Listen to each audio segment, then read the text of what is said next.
নানা দাবিতে রাজধানীর নতুন বাজার এলাকায় সড়ক অবরোধ করেছেন ইউনাইটেড ইন্টারন্যাশনাল ইউনিভার্সিটি ইউআইইউর শিক্ষার্থীরা।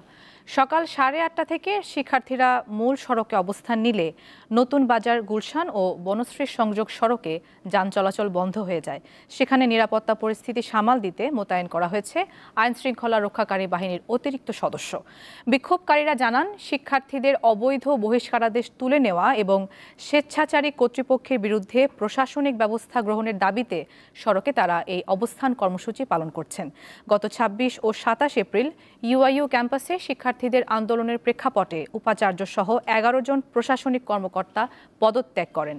28 এপ্রিল থেকে বিশ্ববিদ্যালয়ের সব শিক্ষা কার্যক্রম অনির্দিষ্টকালের জন্য বন্ধ ঘোষণা করা হয়। পরে 20 মে থেকে অনলাইন ক্লাস চালু হলেও শিক্ষার্থীদের একটা বড় অংশ তা প্রত্যাখ্যান করে সরাসরি ক্লাস ও প্রশাসনিক স্বচ্ছতা ফিরিয়ে আনার দাবিতে আন্দোলন চালিয়ে আসছেন।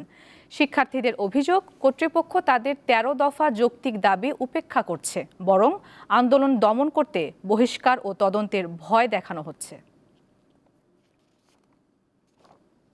তাদের যেই অনৈতিক কার্যক্রম সেগুলোর এগেইনস্টে বলার কারণে আমাদেরকে বহিষ্কার করা হয়েছিল। আমরা সেই বহিষ্কার প্রত্যাহারের জন্য আমরা রাস্তায় নেমেছিলাম, কিন্তু দেখা গেল 11টার সময় পুলিশ আমাদের সামনে, আমাদের বোনরা ছিল, বোনদেরকে মারা হয়েছে মহিলা পুলিশ ছাড়া। আমাদের উপর ডিরেক্ট অ্যাটাক করে, এখানে 2 জন মেয়েকে রাস্তায় একদম ফেলে দিয়ে ওর উপর বেধড়ক মার দেয়, ওর বুকে 2টা জোরে জোরে পাড়া দেয়। দর্শক, এই বিষয়ে জানাতে ঘটনাস্থল থেকে যুক্ত আছেন সহকর্মী লাবণী গুহ। কথা বলছি তার সাথে। লাবণী, অবরোধের ফলে সড়কে যান চলাচলের এখন কি অবস্থা এবং ইউআইইউর বিক্ষোভকারীরা কি বলছেন? নুজাত, আজ সকাল 8:30 থেকে রাজধানীর ইউনাইটেড ইন্টারন্যাশনাল ইউনিভার্সিটির শিক্ষার্থীরা এই কুড়িল বিশ্ব রুট থেকে বাড্ডাগামী যে রাস্তা, সেই রাস্তা দুটো অংশই আসলে তারা অবরোধ করে রাখে। ফলে বেশ ভোগান্তির সৃষ্টি হয়, যান চলাচল বন্ধ হয়। আমরা দেখেছি অনেক মানুষকেই পায়ে হেঁটে গন্তব্যে যেতে দীর্ঘ সময় ধরে 2 পাশে বাসের সারি দাঁড়িয়ে আছে আমরা দেখতে পেয়েছি, এবং অনেকেই ভোগান্তিতে পড়েছে বলে জানিয়েছে আমাদের সাধারণ যাত্রীরা। যারা, আপনাকে যদি ঘটনাটা একটু জানিয়ে রাখে, এই ঘটনার সূত্রপাত হয় আসলে এপ্রিল মাসে একজন শিক্ষার্থী মিড টার্ম পরীক্ষা দিতে পারেনি তার বাবার মৃত্যুকে কেন্দ্র করে। তো সেই শিক্ষার্থী যখন সার্টিফিকেট শো করে, তার বাবার ডেথ সার্টিফিকেট শো করে, বিশ্ববিদ্যালয় কর্তৃপক্ষ জানায় যে ডিসির কাছ থেকে প্রত্যয়নপত্র নিয়ে আসতে হবে। মূলত এই ঘটনাকে কেন্দ্র করেই শুরু হয় আন্দোলন, এবং সেটা গড়াতে বিশ্ববিদ্যালয়ের উপাচার্য থেকে আরও একজন অধ্যাপক সহ পদত্যাগ করতে বাধ্য হয়। এরপরে তারা আন্দোলনে যায় এবং সর্বশেষ কোরবানি ঈদের সময় আন্দোলনের কারণে 26 শিক্ষার্থীকে বহিষ্কার করা হয়। এই বহিষ্কারের দাবিতে তারা ইউজিসি সহ বিভিন্ন জায়গায় যায়, কিন্তু কোনো ধরনের সুরাহা না পাওয়ায় তারা আজকে এই আন্দোলনের জন্য রাস্তা অবরোধ করে, এবং এখানে পুলিশের সঙ্গে তাদের ধাওয়া এবং পাল্টা ধাওয়া চলে। আপনাদের সাথে আমি জানাই, এই মুহূর্তে তারা মিটিং করছে বিশ্ববিদ্যালয়ের একজন সমন্বয়ক। আপনাদেরকে যদি দেখাই, তিনি বলছেন কথা। এই ধরনের সিদ্ধান্তকে আমরা বারবার বিভিন্ন সরকারি, যেমন ইউজিসি এবং শিক্ষা মন্ত্রণালয়ের মতো বিভিন্ন সরকারি প্রশাসনের কাছে বারবার গিয়েছি যে স্যার, আমাদের এসব অযৌক্তিক কারণে বহিষ্কার যে করা হয় তার সমাধান করুন, আপনারা কথা বলুন, বিশ্ববিদ্যালয় প্রশাসনের কথা বলুন। কিন্তু গত 2 মাসেও কোনো ধরনের সমাধান আমরা সরকারের কাছ থেকে 7বার ইউজিসিতে এবং 2বার মন্ত্রণালয়ে গিয়েছি, কিন্তু আমরা কোনো ধরনের সুষ্ঠু সমাধান পাইনি।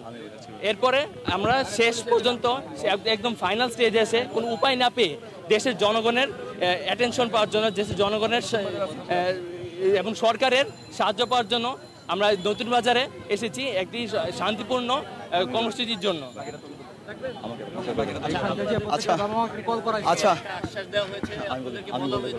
বাকি ঘটনা আছে।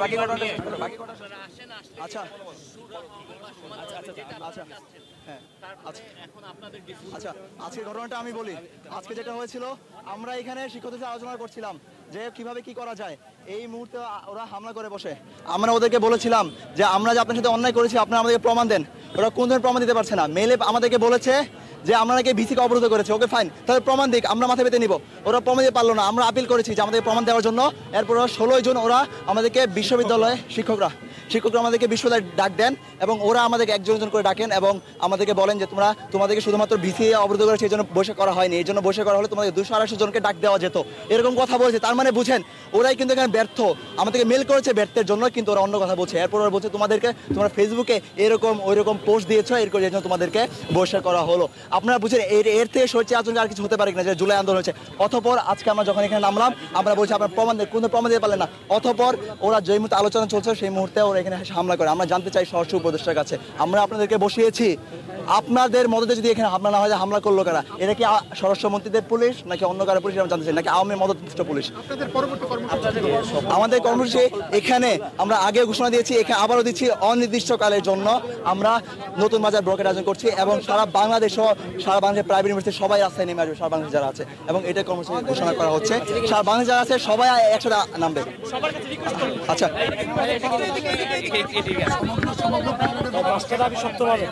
আজকের এবং পূর্বের আমি বলছি না আজকের এবং পূর্বের সকল ঘটনার পরিপ্রেক্ষিতে আমরা শিক্ষার্থীরা 5 দফা দাবি ঘোষণা করছি। 5 দফা দাবি এখন লিখিতভাবে আমি পাঠ করছি। আগামী 21 জুন 2025 শনিবার সকাল 8টা থেকে নতুন বাজার অনির্দিষ্টকালের জন্য অবরোধ অবস্থা করবে। আচ্ছা, আমাদের প্রথম দাবি, ইউনাইটেড ইন্টারন্যাশনাল ইউনিভার্সিটি কর্তৃক অন্যায়ভাবে সকল বহিষ্কৃত শিক্ষার্থীদের নিঃশর্তভাবে বহিষ্কারাদেশ প্রত্যাহার করে তাদেরকে উপযুক্ত ক্ষতিপূরণের ব্যবস্থা করতে হবে। আমি দাবির প্রথম দফা আবারও বলছি, ইউনাইটেড ইন্টারন্যাশনাল ইউনিভার্সিটি কর্তৃক অন্যায়ভাবে বহিষ্কৃত শিক্ষার্থীদের নিঃশর্তভাবে বহিষ্কারাদেশ প্রত্যাহার করে তাদের যে হয়রানি করা হয়েছে, তাদের সাথে যে অন্যায় করা হয়েছে, তাদের সেই ক্ষতিপূরণ প্রদান করতে হবে। দ্বিতীয় দফা, বহিষ্কারের সাথে জড়িত সকল ছাত্র, শিক্ষক, কর্মচারী যারা এই অন্যায় ঘৃণ্য কাজের সাথে যুক্ত ছিল তাদের সকলকে সঠিক তদন্তের মাধ্যমে শাস্তির আওতায় আনতে হবে। 3 নম্বর দাবি, ইউনাইটেড ইন্টারন্যাশনাল ইউনিভার্সিটিতে দীর্ঘদিন ধরে চলা অনিয়ম, দুর্নীতি বিরুদ্ধে যে রিফর্ম আন্দোলন চলে আসছে বিগত সেপ্টেম্বর মাস থেকে, সেই রিফর্ম আন্দোলনের দাবিসমূহ বাস্তবায়ন করতে হবে এবং এই সংক্রান্ত উপযুক্ত ব্যবস্থা গ্রহণ করতে হবে। চতুর্থ দাবি, যেহেতু বেসরকারি বিশ্ববিদ্যালয়ের শিক্ষার্থীরা গত 10 মাস ধরে নানা সমস্যা নিয়ে শিক্ষা মন্ত্রণালয় সহ প্রধান উপদেষ্টার কাছে বারবার অনুরোধ করেছে সমস্যাগুলো সমাধানের জন্য, এবং ইউনাইটেড বিশ্ববিদ্যালয়ের শিক্ষার্থীরা গত 2 মাস একাধিকবার ইউজিসি এবং মন্ত্রণালয় সমাধানের জন্য গিয়েছে, তারা সমাধানে ব্যর্থ হয়েছে। তাই আমরা মনে করি ইউজিসি আমাদের বেসরকারি। দর্শক, নতুন বাজার থেকে সরাসরি যুক্ত ছিলেন সহকর্মী লাবণী গুহ।